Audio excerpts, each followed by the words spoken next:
Ya. Yang paling mengerikan kalau buku itu sudah dipaket Bapak Ibu.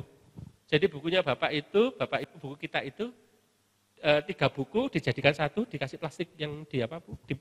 Di vakum itu, ya di vakum, terus diobral 10.000 dapat 3 gitu ya. Nah, kalau begitu sudah ditebas semua, dibeli semua aja Bu. Itu menurunkan martabat itu Bu. Ya itu. Royalti yang normal Bapak Ibu ya, kalau di Gramedia dan anak perusahaannya itu 30% Pak, marginnya. Keuntungannya dia 30% Bu. Ya kalau harga 50.000 dia dapat keuntungan 30%. Ya dari itu cukup lumayan. Bukan untuk penerbit Pak. Ya, kalau penulisnya itu royaltinya untuk pemula itu antara 8 sampai 10% Pak. 8 sampai 10%, tergantung penjualannya. Ya Bapak Ibu, itu royaltinya. Ya. Nah, anatomi buku itu tadi gini Pak, buku ajar terdiri dari bab-bab tadi, ada pendahuluan, penyajian, penutup ya, bab 1, bab 2 dan seterusnya seperti tadi ya Pak ya. Seperti itu tadi. Kemudian daftar isi itu ini. Nah, ini tadi yang sudah saya bahas Bapak Ibu ya. Jadi ada halaman Prancis Bapak Ibu. Halaman Prancis pernah lihat toh? Itu tadi ada ruang Prancis, ini ada halaman Prancis. Warung Prancis ya. Ini ada halaman Prancis. Halaman Prancis itu cover Pak ya. Cover, dibuka covernya satu halaman, depannya itu ada judul saja. Itu halaman Prancis namanya Bapak Ibu. Ya, yang isinya hanya judul aja itu. Ya, itu namanya halaman Prancis ya. Terus kemudian setelah itu baru judul utama, ada judul utamanya, ada nama apa Bapak Ibu di situ. Ada copyright, ada halaman copyright itu biasanya halaman kedua atau ketiga copyright-nya. Ya, ada persembahan, dedicate untuk siapa? Ya Bapak Ibu ya. Untuk anak-anak, untuk istri tercinta, untuk suami tercinta, dan seterusnya lah. Ucapan terima kasih Bapak Ibu ke siapa? Tentu saja terima kasih pada semua orang yang terkait dengan penyusunan buku Bapak Ibu ya. Ya. Bukannya mengasuh waktu zaman kecil dulu Bapak Ibu ya, terlalu jauh. Daftar isi, daftar tabel, daftar gambar, daftar simbol, daftar singkatan ini Bapak Ibu. Kemudian kata pengantar dan halaman prakata, ini 2 hal Bapak Ibu. Kata pengantar ini siapa yang nulis Bapak Ibu? Forward ini. Yang nulis siapa Bapak Ibu? Kata pengantar. Kata pengantar. Ya, penulis. Ya, yang memberikan kata pengantar penulis. Kalau prakata. Nah, prakata itu bisa penerbit, bisa orang-orang yang memberikan endorsement ke kita, itu bisa di sini ya. Bapak Ibu kita minta begitu dia untuk memberikan ulasan terhadap buku kita itu tadi. Ini bisa di prakata ini, prefaks ini Bapak Ibu ya. Nah, nanti ini bisa Bapak Ibu yang nyari, tapi bisa juga penerbit yang nyari. Jadi kalau Bapak Ibu nanti menyusun buku, Bapak Ibu, ya jangan lupa Pak Rektornya disuruh membuat prakata. Ya. Ketua badan juga kalau perlu. Nah, gitu. Ketua bagian pengajaran. Nah, ini tadi sudah saya jelaskan ya Pak ya. Sudah oke, ini juga sudah. Juga sudah, ini bukan ini. Baik Pak, ini anatomi buku yang kira-kira nanti Bapak Ibu harus sediakan begitu. Baik, sampai di sini tentang anatomi buku. Barangkali silakan kalau ada pertanyaan. Ya Ibu, silakan Ibu. Terima kasih Pak. Ya. Mau nanya masalah gambar yang kita taruh di buku ajar itu Pak. Karena memang ada yang mengatakan bahwa kalau gambar itu mestinya diilustrasi sendiri.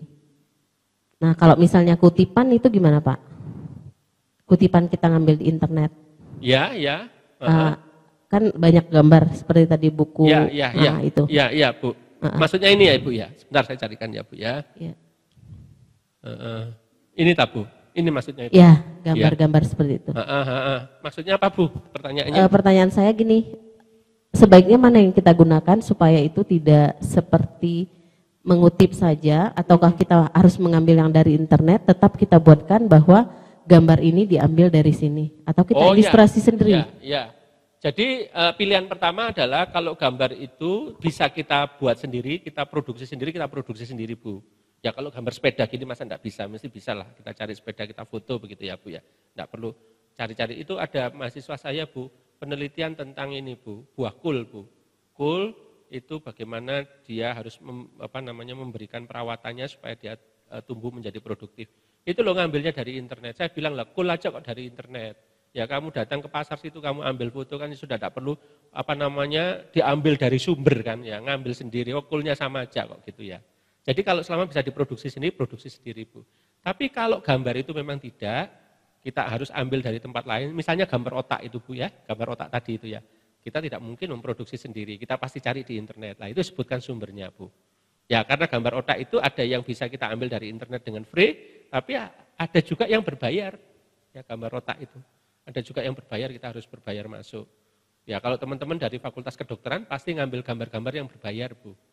Ya karena memang dia objek risetnya itu, pembahasannya itu. Tapi kalau kita kan hanya menunjukkan sistemnya ambil dari internet, tapi sebutkan sumbernya. Diambil dari website mana, laman berapa, jam berapa, sebutkan linknya. Nanti kan ditulis di referensi. Berarti di referensi ya Pak? Ya di referensi, ya. Ya nanti di referensi dituliskan, terus kemudian di situ disitasikan Bu ya. Disitasi saja di situnya. Gitu Bu. Ya jadi kalau dituliskan di daftar rujukan tadi namanya daftar referensi. Ya. Tetapi kalau kita mau mencantolkan pada body text itu namanya mensitasi. Ya Bu, mensitasi dari daftar itu. Nah, mensitasi itu kalau tidak ditulis di daftar pustaka ya apanya yang disitasi, ditulis dulu. Kecuali mahasiswa S2, S3 yang kelupaan itu. Yang enggak pakai buat itu. Profesornya selalu bilang, ini kamu ngambil dari mana ini? Loh ada Pak di referensi. Mana referensinya? Ternyata enggak ada di referensinya. Nah, ternyata dia ngutip dari bukunya orang yang ada rujukannya itu. Lah lihat dia lupa tidak menuliskan di daftar referensinya. Itu adalah mahasiswa S3 Bapak Ibu. Ya Bapak Ibu kan bukan S3 ini. Ya pasti tidak salah seperti itu. Saya sering menemukan begitu Bapak Ibu ya. Jadi oleh karena itu saya betul-betul berharap ini Bapak Ibu, Word yang sudah ada di tangan itu mari kita optimalkan Bapak Ibu. Supaya hal-hal yang sederhana seperti itu dan itu sangat krusial tidak terjadi. Jadi jangan sampai nanti ada sitasi, tidak ada referensinya, ada referensi tidak dipakai untuk sitasi, untuk tulisan-tulisan artikel ilmiah ya. Kalau buku bibliografi mungkin oke, tidak menjadi masalah. Ada bukunya, daftar pustakanya, tapi tidak disitasi boleh. Ya, tapi yang krusial betul itu disitasi ternyata di daftar pustakanya tidak ada. Ini krusial betul ini Bapak Ibu. Ya, sangat mengerikan ini bagi para penulis ini. Gitu ya Bu ya. Satu lagi mungkin Pak. Ya silakan Ibu. Yang itu sistem cek ya. Kalau misalnya kalau di jurnal itu kan ada checker itu ya Pak ya. Ya. Yang bahwa memang tulisan ini sudah bisa pernah di ini. Nah kalau buku ini kalau misalnya penulisnya itu pernah menulis, kalau misalnya mau dia buat dengan judul yang sama tapi direvisi, berarti kan ada sebutan edisi revisi. Iya betul. Ya. Tapi kalau misalnya buku ini sudah pernah ditulis orang lain, terus memang ditulis di referensinya bahwa buku ini adalah tulisan yang pernah publish. Tapi isinya itu sama seperti buku yang pernah terbit Pak. Nah itu kan sistem pengandalinya ada di mana ini gitu. Ya. Sama itu dalam pengertian apa ya Bu? Sama itu? Sama konten. Ya.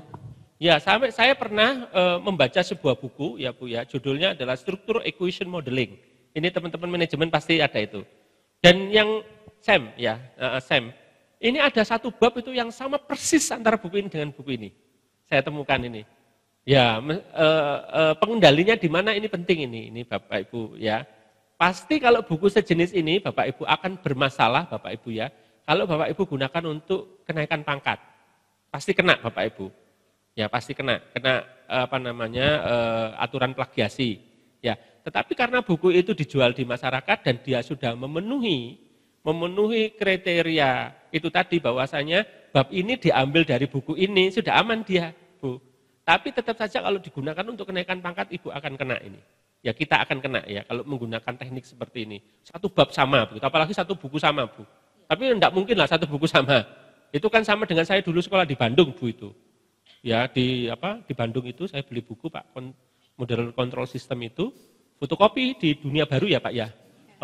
Itu ditawarin sama orangnya. Ini pengarangnya diganti nama apa enggak? Oh iya diganti. Jadi buku saya semua waktu sekolah S2 itu semuanya pengarangnya Samsul Arifin semua. Karena sama untuk fotokopinya disetting lagi halamannya itu. Jadi sekarang saya punya buku itu. Jadi tertawa-tawa sendiri ya. Gitu ya Bu ya. Jadi Ibu hindari untuk yang sama seperti itu ya Bu ya. Supaya nanti kalau Ibu atau kita untuk mengajukan kenaikan pangkat tidak kena pasal plagiasi, Bu. Sebenarnya itu menceritakan yang sudah ada, Pak, bukan saya. Iya, Bu. Saya juga sering menemukan itu, Bu. Oh iya. Iya, sering menemukan itu. Ya itu tadi di buku saya yang nulis malah profesor ini, Bu, yang saya temukan ini. Ya saya tidak akan sebut, Bu. Tapi kebetulan saya punya beberapa koleksi tentang buku SEM ini, yang ini sama. Dan diambil itu dari Birna, Bu, Bapak. Ya di buku SIM, kalau yang Bapak Ibu di manajemen pasti tahu ini. Yang menggunakan SEM pasti tahu. Buku babonnya itu, buku utamanya dari Birna. Birna memberikan ilustrasi dalam beberapa bab. Itu diambil, diterjemah saja sama dia. Tapi dia sebutkan sumbernya, Bu. Ya. Nah, ini tidak menyalahi dari sisi copyright, ya Bu ya, tidak menyalahi, tapi kredibilitas menyalahi. Ya Bu. Kalau untuk kenaikan pangkat juga menyalahi ini. Ya Bu ya. Wong citasi Pak?